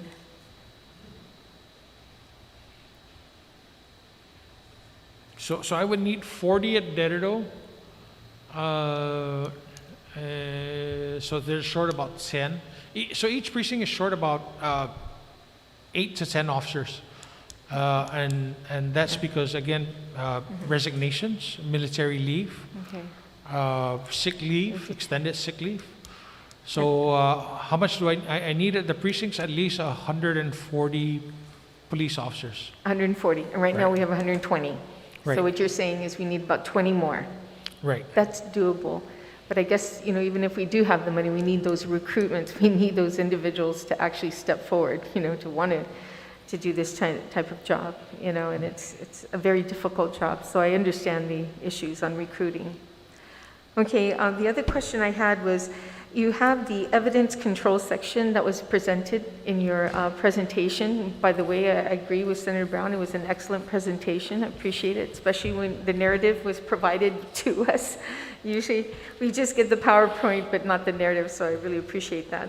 And in that section, it talks about 2 bids, but but to no avail. Can you kind of elaborate on that, especially the evidence control section? Is that also including the impoundment, an impoundment area, or just the building alone to put evidence in there?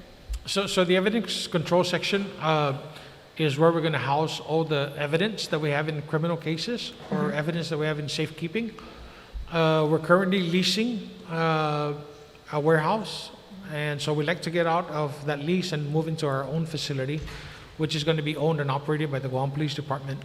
However, like I said, the first time we put it out to bid, there was no bidders, so Major Andrew, myself, and Major Fred, we kind of went around and Captain Tim Santos from Forensic Science Division kind of went around and called up the A&E companies that we know that do business in Guam. Says, you didn't bid on this and it was out. He goes, well, we didn't know. So we said, okay. We worked with DPW and they put it out to bid a second time. And this time we notified them, hey, look, it's out for bid now. If you're interested, please pick up a package, submit your bid. Major Andrew attended the conference for the bid and found out again that there were no bidders. And so, we kind of asked the engineers at DPW what's going on. He goes, a lot of the companies are tied up with the military contracts. I think a couple months ago, or maybe a little bit longer, I remember Director Arreola going out, in the media saying that he couldn't find a bidder to repave Route 14, I think from ITC up to the Loop. Wow. He had a hard time. There's no bidders, for anybody that wanted to repave the road. Do you have any funding? I mean, is there funding already for this? We have funding, we have By land. federal grant, right, to create this facility, right? Yeah, Correct. we have all the money for this facility. But you can't get a bidder, you can't we get can't- contractors to build it. We can't get contractors to come out to design it. Yeah, it was not even the build Wow. yet, it's just the design and the architectural drawing. So, no A&E, so, it's a very challenging time. Wow. So Yeah, I think you need to, it's something that we need to think outside the box Yeah, with regards to this. Because not only are you lacking an area for that, but you don't have an impoundment. And I know like vehicle impoundment, we spoke about that during one of the public hearings. And that you're kind of using what's called like a little makeshift area that actually doesn't meet the qualifications required to be called an impoundment area for vehicles. And that's something that I think, I would think that it would be right next to this building that you wanted to build for evidence, to have an impoundment place. But can I assume that the funding that you have would not be able to erect this area? Because there's a lot of vehicles that, go ahead. Okay. Yes, thank you. Major Andrew Kidwa. So, in the discussions that we've had over the last year and a half with DPW's chief engineer, all those things were considered. Even when we were looking at property for the ECS build, the considerations by the former Senator Tom Ada, that because we understand that vehicles are going to be seized by GPD, not necessarily impounded, we didn't want it to be in an area near Route 1 where they could see it, and it would be an eyesore. So the engineers at DPW have made it a point to give us enough guidance that and cost estimates that would bring us to about $3.5 to $3.7 million to build a modern facility with all the requirements by GPD for vehicles.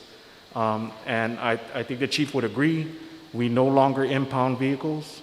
We seize vehicle for evidence, and all vehicles that are assumed to be impounded today, are released as much as possible back to the owners of those vehicles. They're not involved in criminal investigations.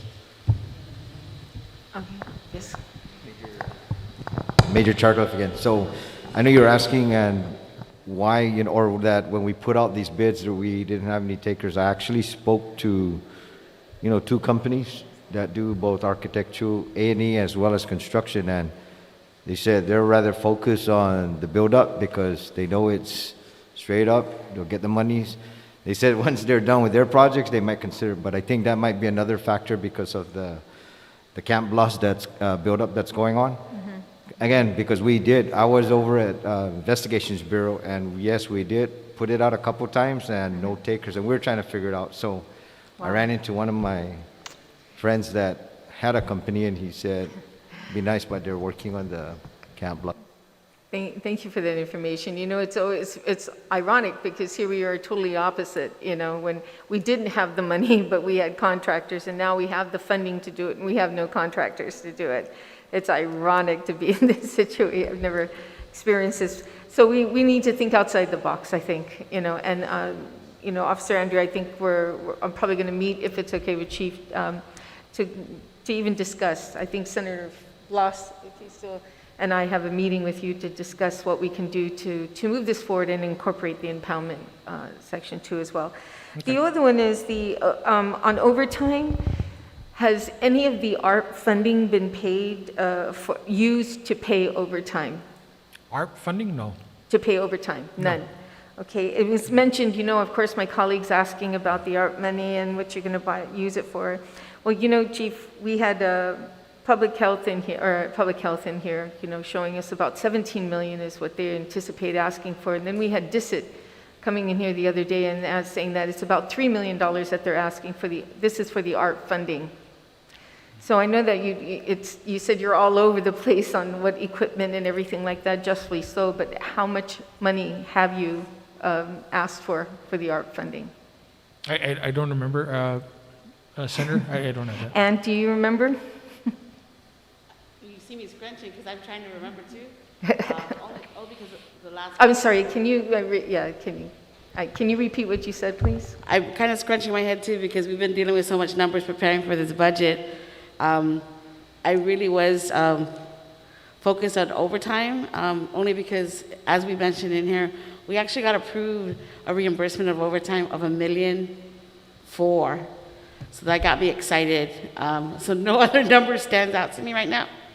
Where was that money coming from? The $1.4 million you said? It's a FEMA 100% reimbursement for FEMA from FEMA. Oh, the FEMA. Oh, yes. For that was- COVID-19 right. overtime from March 2020 to August 2020. Okay. And then we're in the process of asking for additional $1 million in overtime reimbursements from FEMA again. Yeah. From September 2020 to March 2021. Congratulations, I did see that. Yes. That was very impressive here. But, Chief, I know there's at least some money that do you think it's over $5 million that you're asking for police? Give or take? I know it was well north of 5, yeah. But Well like I over said, 5. You know, Okay. at the time and even to this day, we don't have guidance. So, I don't want to say that, I put in $5 million for police officers and then hiring, but then hiring is not allowed, right? So Right. we kind of create this false sense, to the Right. community that, the police got ARP money and they're going to hire all the policemen in the world. Yeah. And that could be the farthest from the truth when the final rule comes out. Well, from it's Department very of responsible not to incorporate, any kind of, Yeah. positions with this art money because it's a one-time deal. It's about sustaining it afterwards. Of course, it makes sense. But the equipment that you're asking for, the police vehicles that you're looking for, the building infrastructure, even though we can't find contractors, but things like that. You're looking at putting aside any positions. That funding so, is about way over $5 million. Is that what you're I anticipating? am getting 24 new vehicles in a month, so that's a good thing. 24 vehicles in a month? In 1 month, we'll be And- getting the 24 brand new patrol cars we've been talking about. And Those the- have been delayed because of COVID, Okay. production in the States. And that money is, that funding to... That's from DOI funding and DOI a combination funding, of the OVIS and thanks to this legislative body, additional monies from carry Yes. over from last year. Lapses. Okay. So at least we're looking at about $5 million. Thank you.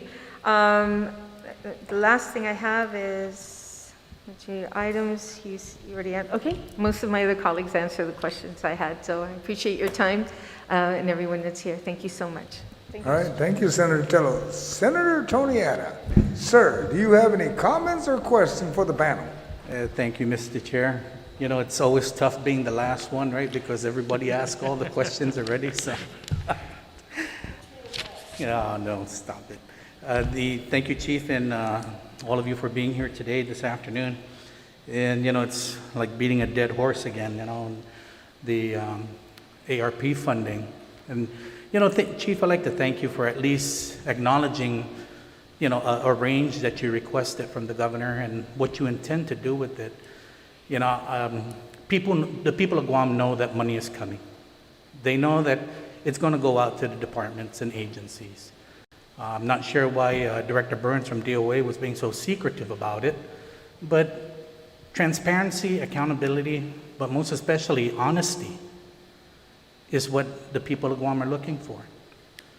And I think when you come out and say what you requested, even though you don't get it, at least the people know that that's what you were asking for. And I appreciate that. Thank you very much. You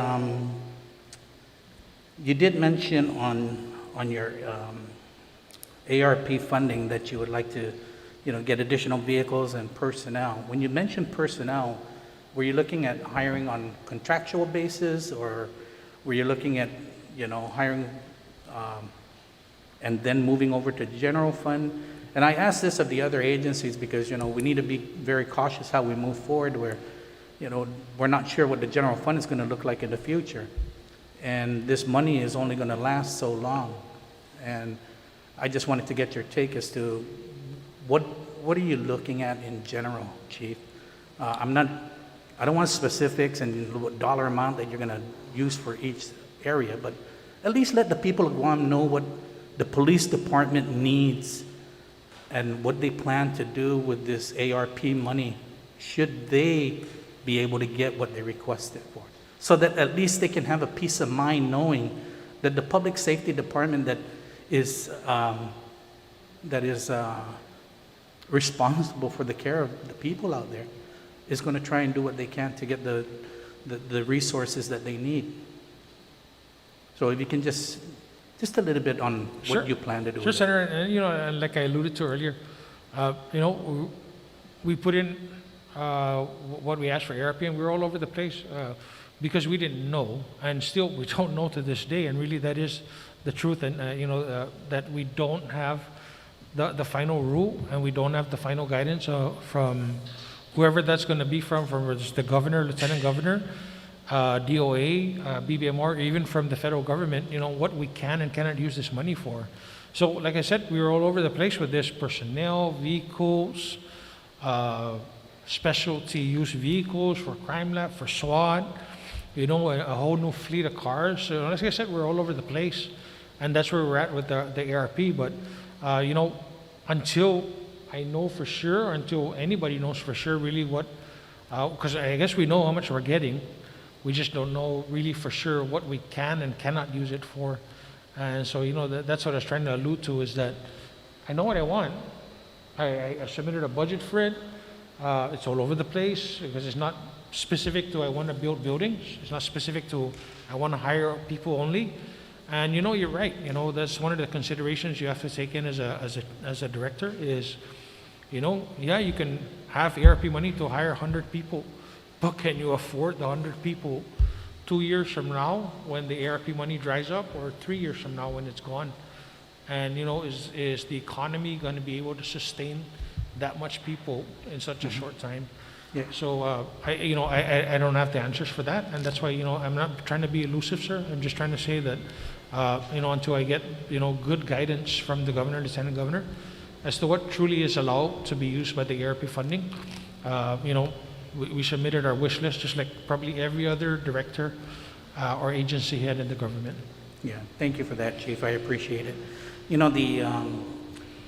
I know that in the past, they've had issues, and I'm just bringing this up because hopefully you'll be able to see where we're at. And I'm not sure if it's a lack of funding or a processing issue, but I asked DOA earlier about the stipends for police reserves and what is the delay, because I know that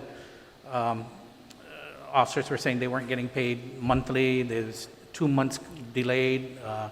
Then they were saying, okay, you need to have a direct deposit. So they went and they got the direct deposit, but still their funds are being delayed getting to them. So is it a funding issue? Is it a process issue? Because DOA said, well, we hung on the agencies to give us their paperwork. And so I need to know if it's GPD or DOA is where the ball is being dropped. So, Senator, every police reserve officer now gets their funds transmitted electronically. And so if they're not getting it, then there's a process issue, and they need to bring that to our attention so that we can figure out maybe it's the account number's wrong, maybe the routing number's wrong. But we are caught up to the month of April, and May just ended 2 days ago. So we are doing very good with our CVPR payments. So how far or how many days after the month ends that they get paid? So I require the Police Reserve Command to submit to me the memorandum which we submit to DOA. I require that to be in my desk by the 5th of the month. So by the end of this week, by Friday, I should get the report from the CVPR Command telling me who are all the officers that work for the month of April. And then I will transmit that to Ms. Anne-Marie, and she will process it to DOA for payment. Okay. Yeah, so it's less than a 2-week turnaround time. All right, so And pretty now with much we're electronic- you're up to date with Absolutely, the sir. stipends of the reserves. Yeah, and absolutely. So if there's somebody that hasn't gotten paid for April or the past couple months, then it's a process problem, and they need to bring it to our attention so we can figure it out with DOA payroll. Okay. And how about any vendor payments? Are you up to date on all your vendor payments? Do you have any prior obligations that? So we do have prior obligations with some of our vendors, and as a matter of fact, I just signed off on a prior obligation, I believe, for Xerox Corporation. We're trying to settle a claim with them. Yeah, so we do have some prior obligations that we are trying to settle. What's your total in prior year obligations? outside of contractuals, Yeah. I think we're a little bit over $1 million. On prior year? Yes. And so I noticed the surprise. So let me just explain. The biggest prior year obligation that we have is for those that are in the military or were served in the military. When they were deployed or in military orders, there was a period in time when the Guam Police Department was not paying into their retirement contributions. So the retirement contributions accumulates interest and penalties on a daily basis. So the interest and penalties on the retirement, unpaid retirement contributions is now greater than the actual amount that we owe for unpaid contributions. Wow. So some of the other contributions we owe are promised compensation and court-ordered settlements. But has this to the retirement fund prevented anyone from retiring? No. Any officer that wanted No. to retire were not able to retire because their contribution was not up to date? No, every officer that wants to retire or that has retired in the past and they had an outstanding obligation to the retirement fund, we made them whole and they've retired. Oh, okay. Yes. That's good to know. So everything else then, what portion of that $1 million is the contribution and the penalties to the retirement fund? We owe about $1 million, right? Almost 500 is principal, and then additional 750. Try the mic. Can you try? Thank you. Sorry, about almost 500,000 is the principal outstanding, and we're guesstimating in penalties and interest at about 750,000. Okay. All right. So, good. Well, hopefully you'll be able to use some of that ARP money to pay off that retirement fund. And wow, that's a big amount. And hopefully, like I said, I just hope it doesn't prevent any officers who wish to retire from retiring. Because of the fact that their contributions are not up to date. Yeah, no, we would not do that to our employees, sir. Okay. Yeah, we'll make them whole. Well, thank you, Chief. Well, again, thank you guys for being here. And Chief, thank you again for your honesty and transparency and what you requested for on the ARP. And even though it was just a broad description of what you would want to do with it, at least it was some type of description. And, the people of Guam out there can know that this is what our Chief of Police is doing for our island community and for the department. The men and women can know that you're looking out for their best interests and both, their resources and what they need and to continue the operations of the department. Thank you, sir. Thank you, sir. Mr. Chairman, thank you very much. Thank you, Senator Eda. Chief, I have a few questions, but they're simple. Because you mentioned the neighborhood neighborhood watch program. Has the police department considered bringing back the neighborhood patrol program? And the only reason why I asked that question is I was very familiar.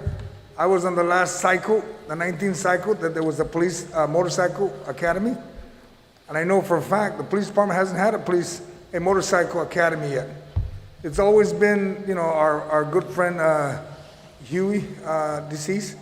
He was the one doing all the training, separately. I think even Senator Blas got involved the 23rd cycle. That's after me. But anyway, coincidentally, the three of us up here are all former police officers.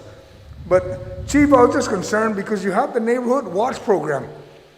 And during the time when they had the neighborhood patrol program, it was required that the officers assigned to those precincts had to get to know, I had to get to know everybody in the district I was, or site that I was covering.